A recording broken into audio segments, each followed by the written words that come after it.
जननी जनक बंधु सुत दारा तन धन भवन सुहृद परिवारा। गृहस्थों की ममता 10 जगह बटी होती है।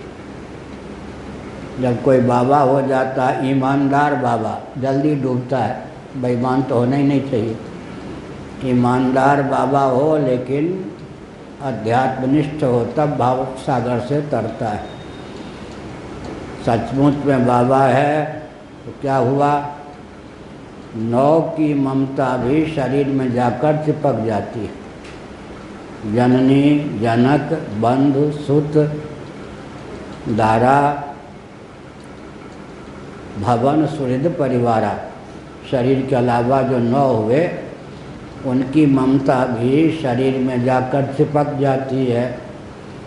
तो कौन सी कहावत चरितार्थ होती है, मेरा पेट आओ मैं न देऊँ काओ। उत्तर प्रदेश में फर्रुखाबाद जिला की यह भाषा है।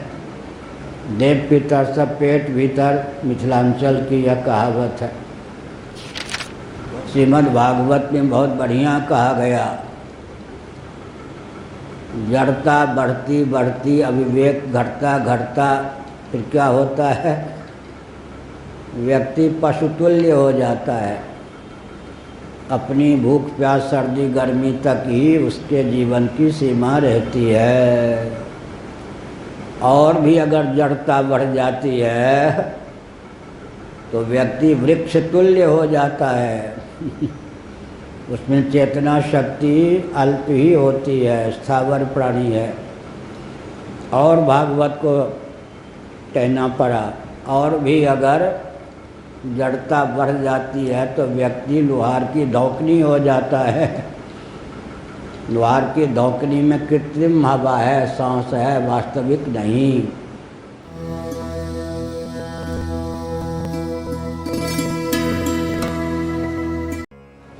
श्रीमद् भागवत स्कंद 6 अध्याय 16 श्लोक 46। विदितमनंत समस्तं तव जगदात्मनो जनैरिहा चरितं विज्ञाप्यं परम गुरोः कियदिव सवितुरिव खद्योतैः। 47। नमस्तुभ्यं भगवते सकल जगत स्थितिलयो दयेशाय दुरवसितात्मगतये कुयोगिनां भिदा परमहंसाय। नारायणं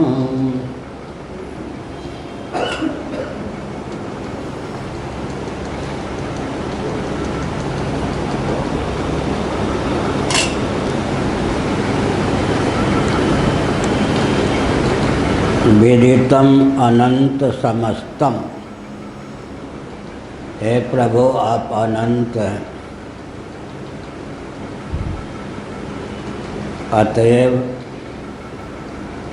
जगत में जितने भी प्राणी हैं उनके जो भी आचरण हैं सबको जानने वाले हैं, सर्वज्ञ हैं।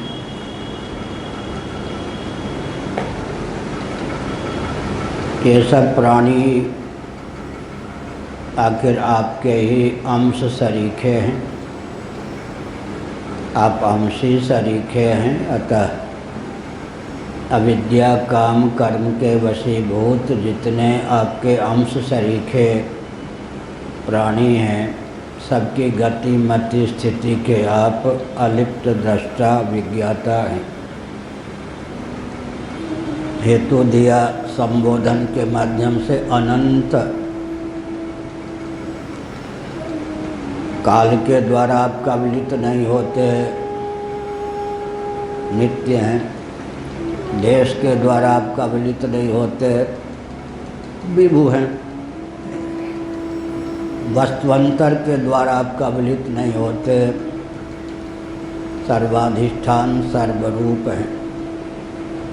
इसका अर्थ यह हुआ कि देश काल वस्तु कृत परिच्छेद शून्य होने के कारण आप अनंत हैं। जब आपके अतिरिक्त कुछ है ही नहीं, सर्व रूपों में आप ही हैं।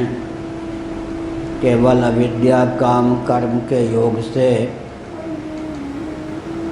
आपकी विविध रूपों में प्रतीति होती है। वो भी अविद्या काम कर्म आपके अंश सरीखे जीव में सन्निहित है।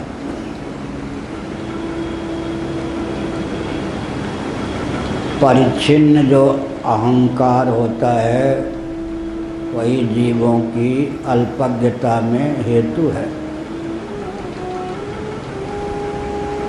अंतर्यामित्व को कुंठित करने के लिए परिच्छिन्न अहमिति चाहिए। सहसा अंतर्यामित्व को विकसित कर पाना भी कठिन है। अत्यंत देहासक्त जो होता है उसे माता पिता पत्नी पुत्र की भी भूख प्यास की व्याप्ति नहीं होती।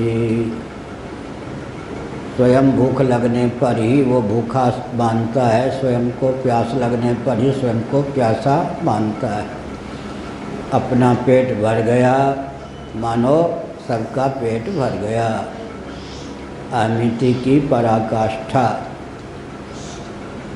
लेकिन सामने वाले सगे संबंधी रिश्तेदार नातेदार हैं, उनकी भूख प्यास भी व्याप्ति है ममत्व के बल पर। ममता भी एक बहुत बड़ी चीज़ है, उपलब्धि है। एक महापुरुष कहा करते थे रामचरितमानस के अनुसार, बाबा होने पर डूबने की संभावना ज़्यादा रहती है। इसका मतलब ये नहीं कि बाबा नहीं होना चाहिए, हम भी बाबा ही हैं, तो सावधान रहना चाहिए। जननी जनक बंधु सुत दारा तन धन भवन सुहृद परिवारा। गृहस्थों की ममता 10 जगह बटी होती है। जब कोई बाबा हो जाता है, ईमानदार बाबा, जल्दी डूबता है। बेईमान तो होना ही नहीं चाहिए। ईमानदार बाबा हो लेकिन अध्यात्मनिष्ठ हो, तब भाव सागर से तरता है। सचमुच में बाबा है तो क्या हुआ, 9 की ममता भी शरीर में जाकर चिपक जाती है। जननी जनक बंधु सुत दारा भवन सुहृद परिवारा। शरीर के अलावा जो 9 हुए उनकी ममता भी शरीर में जाकर चिपक जाती है।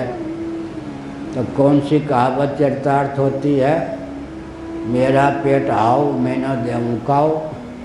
उत्तर प्रदेश में फर्रुखाबाद जिला की यह भाषा है। देव पितर सब पेट भीतर, मिथिलांचल की यह कहावत है। बहुत अच्छा उदाहरण दिया गया है। प्रायः शासन तंत्र पुल वहाँ बनाता है जहाँ पर नदी की चौड़ाई कम हो तो रुपये कम खर्च होंगे, समय कम खर्च होगा पुल बनाने में। जहाँ नदी की चौड़ाई कम होती है वहाँ गहराई अधिक होती है या नहीं। जहाँ पर नौका पुल आदि की व्यवस्था नहीं, वहाँ पर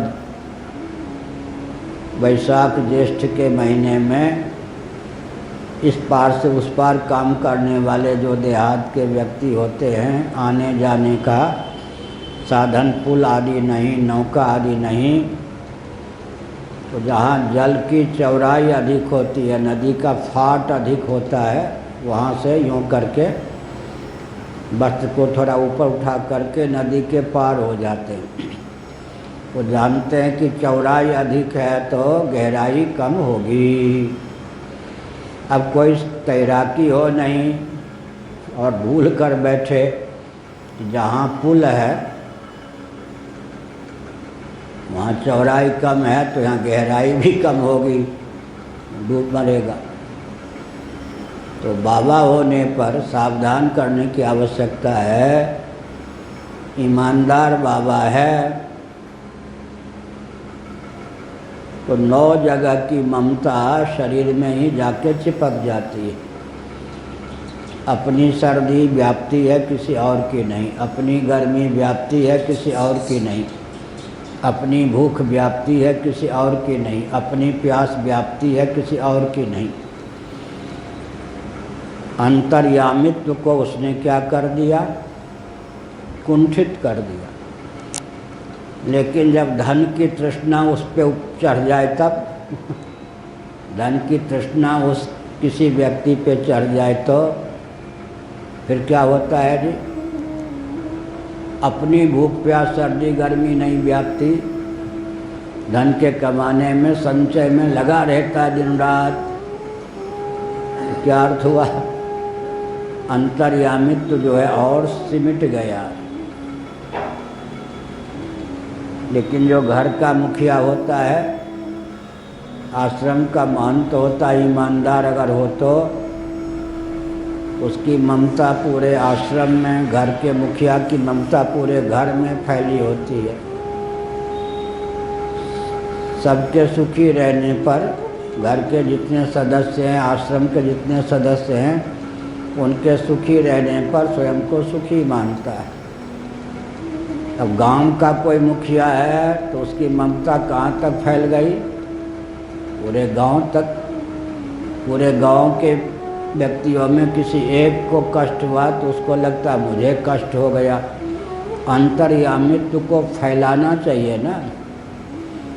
पूरे राष्ट्र में अगर ममता फैल गई, कोई सचमुच में गृह मंत्री है, प्रधानमंत्री है, ईमानदार है, तो राष्ट्र में कहीं भी किसी को वेदना है, भूख है, प्यास है, तो वो अपने को वेदना युक्त, भूख युक्त, प्यास युक्त मानता है।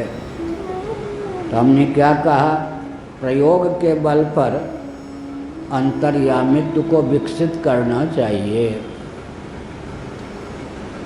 श्रीमद् भागवत में बहुत बढ़िया कहा गया, जड़ता बढ़ती बढ़ती, अविवेक घटता घटता, फिर क्या होता है? व्यक्ति पशुतुल्य हो जाता है। अपनी भूख प्यास सर्दी गर्मी तक ही उसके जीवन की सीमा रहती है। और भी अगर जड़ता बढ़ जाती है तो व्यक्ति वृक्ष तुल्य हो जाता है। उसमें चेतना शक्ति अल्प ही होती है, स्थावर प्राणी है। और भागवत को कहना पड़ा। और भी अगर जड़ता बढ़ जाती है तो व्यक्ति लोहार की धौकनी हो जाता है। लोहार की धौकनी में कृत्रिम हवा है, सांस है, वास्तविक नहीं। बहुत अच्छा हुआ ना उदाहरण। पहले क्या होता है? पशुवत, फिर वृक्षवत, फिर अंत में लोहार की धौकनी के समान। और अगर ममता को फैलाता जाए, ममता भी तारक है ना, और अहमता को फैलाता जाए, अंग्रहोपासना है या नहीं? अहमता ममता को फैलाने का प्रयास करें तो मैं ही अन्न, में ही अन्नाद, भोक्ता भी मैं, भोग्य भी मैं, भोग्य भी मैं, भोक्ता भी मैं। इसका अर्थ क्या हुआ? इसका अर्थ हुआ कि जीवात्मा भी अगर अंतर्यामित्व को विकसित करना चाहे तो धीरे धीरे अहंता ममता को फैलावे। और फिर ये जो पंचभूतात्मक शरीर है, इसको पंचभूतात्मक ही समझ लें, तब क्या होगा? जितने पांच भौतिक शरीरधारी हैं वहाँ तक व्यक्ति का अंतर्यामित्व फैल जाएगा, उसकी अहंता ममता फैल जाएगी। परिच्छिन्नता, संकीर्णता। असल में कोई दरिद्र रह ही नहीं सकता है। मन की दरिद्रता बाहर प्रकट हो जाती है। क्या? कौन कितना दरिद्र है? जिसका मन जितना संकीर्ण है। कौन कितना दरिद्र है? जिसका मन जितना संकीर्ण है। उदात्त भावना से युक्त जो व्यक्ति होता है वो सचमुच में उसका जीवत्व फैलता जाता है, विकसित होता है।